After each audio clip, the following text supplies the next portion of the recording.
Bonjour à tous, aujourd'hui nous allons improviser un gimel en tierce supérieure avec bassus. Et pour mettre en œuvre cette technique, nous avons choisi comme cantus firmus, c'est-à-dire comme mélodie de base, le soprano de la très célèbre chanson à quatre voix Belle qui tient ma vie, tirée de l'orchésographie de Thoineau Arbeau publiée en 1589. Emmanuel chantera cette mélodie en la plaçant au ténor.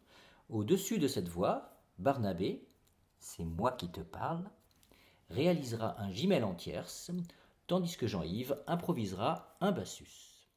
Nous chanterons le premier couplet en gimel, le deuxième couplet à trois voix en ajoutant le bassus, et le troisième, surprise.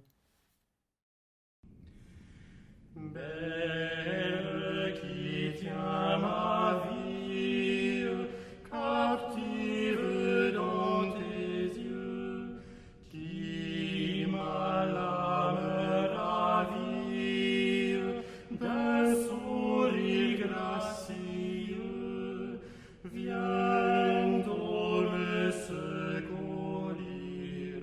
où me faudra mourir.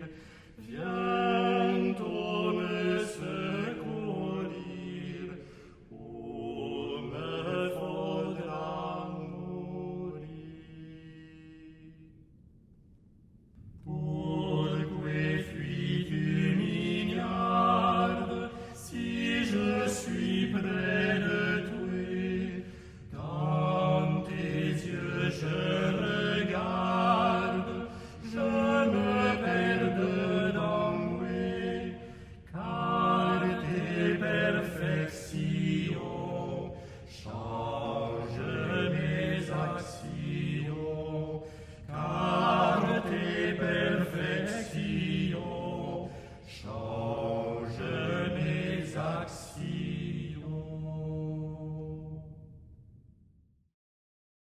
Le Gimel. Pour improviser un gimel en tierce supérieure, il faut d'abord choisir une bonne mélodie. En effet, les mélodies qui se prêtent le mieux à cette technique sont celles qui comportent des cadences dites de soprano, c'est-à-dire des mouvements mélodiques montant d'un degré. Et dans notre mélodie du jour, on peut en voir deux. Pour faire le gimel, il suffit de chanter la tierce au-dessus de la mélodie en y apportant quelques aménagements.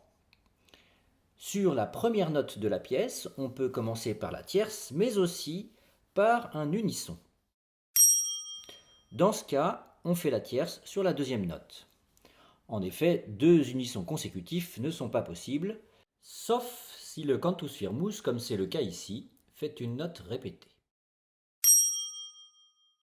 Quand le cantus firmus fait une cadence de soprano, l'autre voix doit alors faire une cadence de ténor, qui consiste en un mouvement conjoint descendant. Et l'enchaînement produit par les deux voix est alors tierce mineure unisson.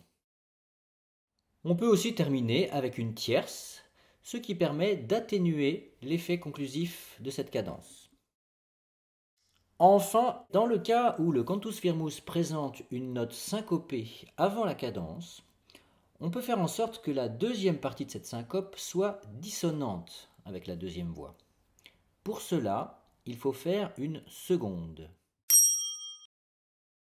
Cette syncope peut être considérée comme un ornement du cantus firmus, et si on la supprimait, cette seconde deviendrait une tierce. Bien sûr, cette dissonance de seconde est également possible en cas de note répétée. Écoutons et regardons ces différents éléments. Belle qui tient ma vie, captive dans tes yeux, qui m'a l'âme ravie d'un sourire gracieux, Enfin, il est évidemment possible d'orner la mélodie improvisée avec des notes de passage, des broderies et au moyen d'unissons ponctuels. Pour plus de détails, voyez sur cette chaîne la vidéo Le gimel en tierces inférieures. Le bassus. Pour faire le bassus, il faut, en dessous du cantus firmus, alterner des unissons, des tierces et des sixtes. En vérité, le bassus se fait principalement en alternant tierces et unissons, comme ceci. Note que les unissons peuvent très bien être aussi des octaves et les tierces des dixièmes, ce qui produit parfois de très jolis mouvements contraires.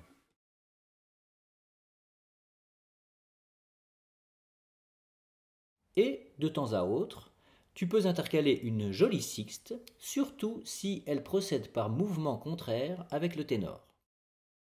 Enfin, pour faire les cadences, le bassus fera l'enchaînement tierce-octave ou tierce-unisson. Et sous la deuxième partie de la syncope qui précède la cadence, le bassus devra faire la quarte, une dissonance qui se résout sur la tierce qui suit. Et quand le cantus firmus fait deux notes identiques de suite, le bassus pourra choisir de faire de même ou bien de changer de note pour un meilleur arrangement de sa mélodie. La chose peut se faire également sur une note longue. Enfin, il pourra orner légèrement sa mélodie, notamment avec des notes de passage. Écoutons maintenant et observons notre bassus du jour.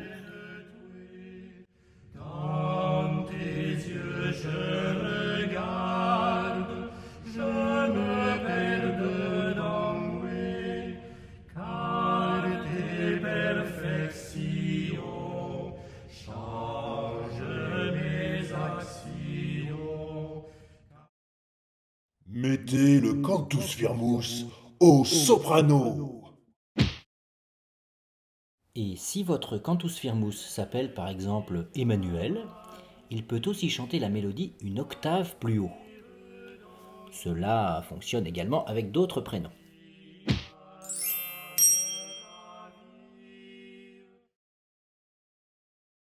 Le cantus firmus est alors placé au soprano,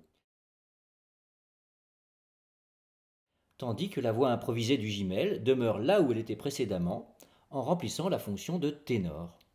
Ce ténor réalise alors un Gimel en sixtes inférieurs, agrémenté d'octaves et occasionnellement de septièmes. Pour produire ces intervalles, il suffit au ténor de visualiser des tierces et des unissons, comme il le faisait précédemment. De la même façon, le bassus ne changera pas sa visualisation. Ces unissons et tierces se transformeront comme par magie en octaves et dixièmes. Ces quartes en onzièmes, ces sixtes en treizièmes, ces octaves en quinzièmes et parfois même ces dixièmes en dix-septièmes, mais il n'est même pas obligé d'y penser. Pour finir, écoutons et observons ce Gimel en sixtes inférieurs accompagné d'un bassus. Tes notes et ta grâce et tes divins propos ont échauffé la glace qui me gelait les os et ont rempli mon cœur d'une amoureuse ardeur et ont rempli mon cœur d'une amoureuse ardeur.